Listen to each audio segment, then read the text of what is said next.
Good morning from Washington and happy Father's Day. I'm Brian Stelter and it's time for Reliable Sources.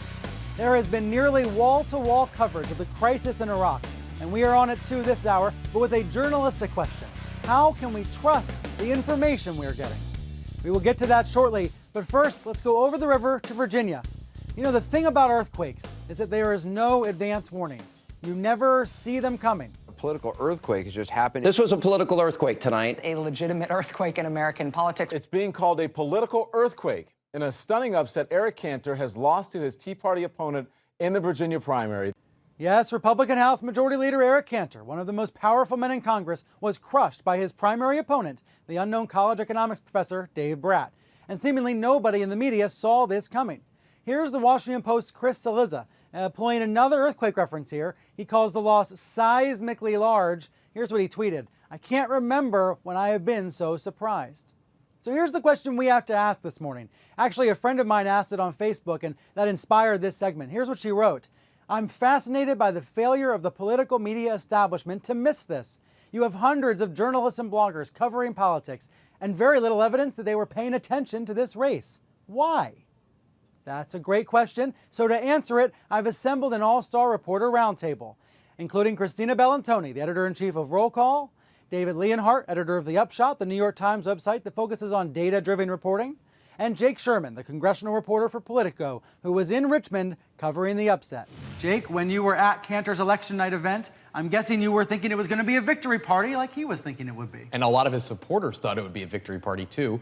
And about 7:30, 7:45, they shut off a screen that was showing the results. That's how surprised they were. The results were coming in and it showed Brat ahead by a bunch, and they cut it off. The room kind of went dead, and all of a sudden Cantor was giving a concession speech, a 13-year veteran of Congress, number 2 Republican in Washington. And you hurried over to Brat's party instead. When Cantor was done, I went over to Brat's party where I talked to him about just how surprised he was. Right. And he claimed that he knew it was possible, but he definitely didn't expect it. I mean, this is a guy with almost no money. Christina, you were here in Washington ripping up the front page of Roll Call, the Capitol Hill newspaper here. That was a classic newspaper moment. Tell me what happened. Awesome, I gotta tell you. It wasn't quite stop the presses, but we had a front page that had some very nice stuff on it, you know, a couple of stories that were like not exactly on the news, and we had, you know, revealing a little bit about what we do in journalism. We had pre-written stories for our online team of, you know, Eric Cantor wins decisively, had a couple paragraphs. That was all. Really, the races that we were watching had nothing to do with Virginia. We kind of knew what was gonna happen. So You told me you didn't believe it at first. I didn't. In fact, so at like 7:35 about, we see a tweet from Dave Wasserman of the Cook Political Report, who said, "I've never seen anyone overcome such a deficit." So our politics team, Shira Center at the helm of that, emailed us. We were actually proofing the front page and said, you know, we're watching this. And then within a few minutes, I said, wait a minute, like, let me look at these. I'm a Virginia political nerd. It was my first beat when I got to DC. And so I went and I started looking. When I saw the numbers in Henrico, which should have been a stronghold for Eric Cantor, I thought, oh my goodness, he may not lose. Somehow there might be a miracle that he overcomes this, but it's enough that we need to change our front page. And it was a lot of fun. We were very lucky, but we had 2 hours to sort of get it right. We filed 1 story for the paper and then 12 stories for the website. And the ultimate headline on the cover was "Stunner," just in giant font, "Stunner." 101 point font, I believe. David, you and I worked together at the New York Times for years. Journalists live for these moments. But was there a collective failure to see this coming? Well, I think yes and no. So there was not, we shouldn't engage in too much 20/20 hindsight here and pretend, oh, if only we had done this or that, we could have seen this coming. Because Eric Cantor didn't see it coming. Dave Brat didn't see it coming. No one saw this coming. So I don't think our failure is, oh, wow, if only we looked at the right thing or interviewed the right person, we could have seen this coming. There were no good polls in this race. The fundraising numbers didn't suggest this was going to happen. The National Tea Party wasn't playing for Brat. So I don't think that's a big failure. I think the issue is that politics is sufficiently unpredictable, the world is sufficiently unpredictable, that we in the media should have been paying more attention to any race involving Eric Cantor or involving John Boehner. And I think it's not that no one was paying attention to it. Matt Bai for Yahoo wrote a nice piece about it in advance.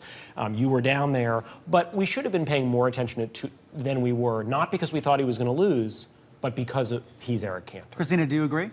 Sort of, and it's about devotion of resources. And I talked to DCCC Chairman Steve Israel this week, and he said, in a million years, I would never have thought that this would be the race we were talking about the next day. He would have thought John Boehner might have had more trouble, right, with his Tea Party challenger that he easily cleared Was there earlier some this year. groupthink going on here? Some failure of PAC journalism? If one of my reporters had said, I want to go down to Richmond, I would have said, well, you know, how about we go check out this other race instead, because you do have to make decisions. Now, that said, we've been paying attention to what he was saying on immigration and covering it from that angle, because that's sort of the bigger picture policy. I will say I said that to my editor on April 27th, and I did write a story about Cantor's race, and it wasn't predictive in the sense that Cantor would lose, but there were some interesting political currents that were caught my attention. One, I went down there and I spent a day with Brat. Cantor was actually in Asia at the time, and this was going back almost 3 months now, or 2.5 months.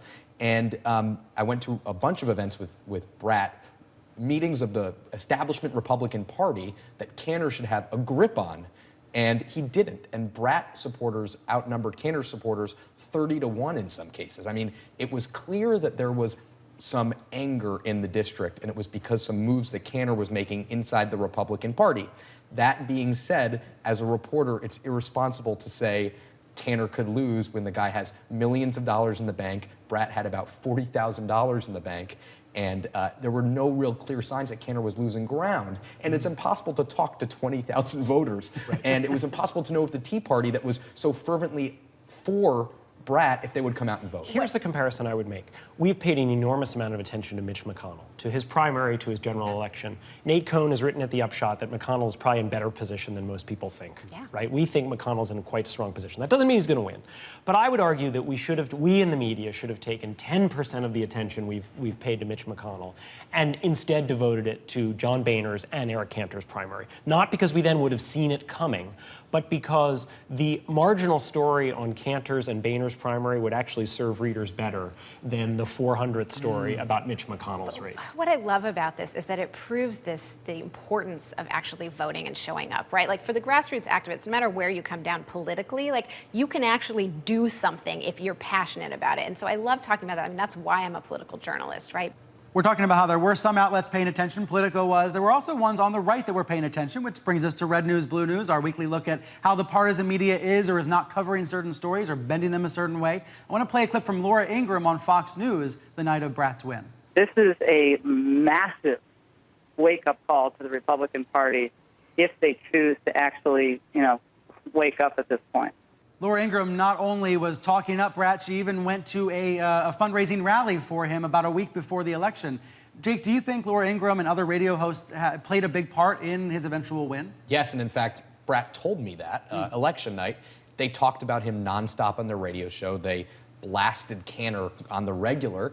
And in the weeks before the election, Brat was able to raise $150,000, which is peanuts compared to what Eric Cantor had on hand, but it helped him because he had a lot of trouble raising money. I think one of the lessons may be that we have to pay more attention to who people like Laura Ingraham are supporting and encouraging, in these races. That being said, they've had a lot of misses, and they've pumped up a lot of people like Boehner's primary opponent that have not really gone anywhere. And Brat kind of was successful in playing up this thing about Cantor, that he was outside of the district a lot and all that. And we as journalists say that, that's part of his role as majority leader. But back in the district, that's the disconnect. Back in the district in Richmond, they don't really care if he's the majority leader. They want him at home. There was very little polling about this race. The Daily Caller, the conservative website founded by Tucker Carlson, was doing some polling. They had this headline on June 6th. Shock poll shows Eric Cantor struggling in primary. But even that poll found him still to be ahead, although by not as much. Was the lack of polling a big factor here? Well, it was a big factor in the surprise. I mean, there's essentially almost never any good, rigorous polling, transparent polling in House races, right? And so there's been a lot of attention recently to what can we do to predict races using polling, using models. And I think it's worth remembering that in House races, you can't do very much. In presidential races, you get a really good sense of what's going to happen. In Senate races, you get a pretty strong sense of what's going to happen. In House races, there really isn't good polling. And so we're going to have surprises. As much as we want more like data-driven reporting, you can't do that if you don't have good data. No, that's right. And so the key here is don't pretend that you can, right? Which I think the media did this well. The media media you did not see a lot of people out there saying there's a 94% chance Eric Cantor is going to win. I don't think anyone said that because there wasn't polling that would have allowed you to say that. And we should, in a way, welcome that, right? Because in this era where we say everything is so scripted, these House races can still be very surprising, to your point about democracy. We don't know what's going to happen. And we can learn from this, right? Because this is now we can start looking at different races. Like, what are the 10 races we're not covering yet that might end up percolating on our radar? Not to give Politico any ideas, but this is something that, we want to be paying attention to so we don't miss the next one, or at least we're better prepared. Christina Bellantoni, David Leonhardt, Jake Sherman, thanks all for joining me. Thanks. Thank you. Thank you. And one more note about the red news, blue news nature of this story. While conservative media stars were paying more attention before Tuesday night's election, the liberal media outlets paid more attention after. Here's what I mean. I put the word Cantor into TV Eyes. It's a service that lets you search all of the words that were used on cable news every day. And in the 2 days after Cantor's defeat, his name came up 283 times on CNN. Over on Fox News, it was just a tad lower, 258 times. But on Deep Blue MSNBC, 704 times.